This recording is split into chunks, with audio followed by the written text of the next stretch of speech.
Salah satu hal yang perlu diperbaiki dalam pengelolaan koperasi adalah keaktifan anggota dalam memberikan saran dan masukan untuk koperasi. Sejauh ini sebagian besar anggota koperasi dinilai belum aktif memberikan saran dan pendapat utamanya selama pelaksanaan RAT. Berdasarkan keterangan Kepala Bidang Kelembagaan dan Pengawasan Koperasi Lombok Timur, M. Irwan Hair, salah satu yang perlu diperbaiki dalam pengelolaan koperasi adalah peningkatan kualitas anggota koperasi. Sejauh ini Dinas Koperasi melihat sebagian besar anggota koperasi hanya memahami bahwa koperasi hanya sebatas tempat untuk melakukan peminjaman. Untuk itu perlu dilakukan peningkatan kapasitas anggota koperasi agar anggota benar-benar memahami tugas pokok dan fungsinya. Begitu juga dalam setiap pengadaan rapat anggota tahunan yang diadakan.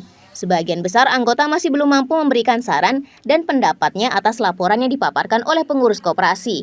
Padahal, anggota memiliki peran penting untuk memantau perkembangan koperasi. Pihaknya berharap penyelenggaraan RAT koperasi ke depan lebih berkualitas lagi, di mana anggota harus memanfaatkan kesempatan yang diberikan dalam memberikan masukan, pertanyaan ataupun kritikan terhadap hasil laporan pengurus. Sementara terkait tentang pembinaan bagi pengurus koperasi, setiap tahun Dinas Koperasi menyelenggarakan BIMTEK.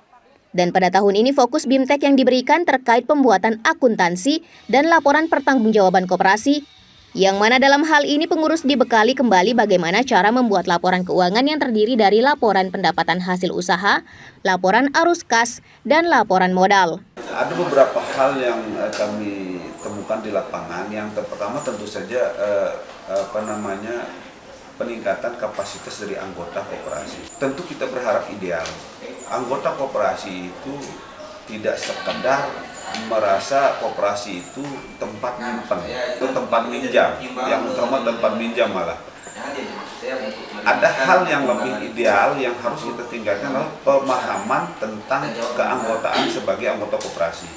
Bahwa sebagai anggota, anggotalah yang berdaulat, anggotalah yang memiliki kelembagaan koperasi itu. Nah, sehingga anggota juga sangat diperlukan suaranya di dalam setiap rapat-rapat anggota koperasi. Baisilawati Abdul Aziz, Selaparang TV melaporkan.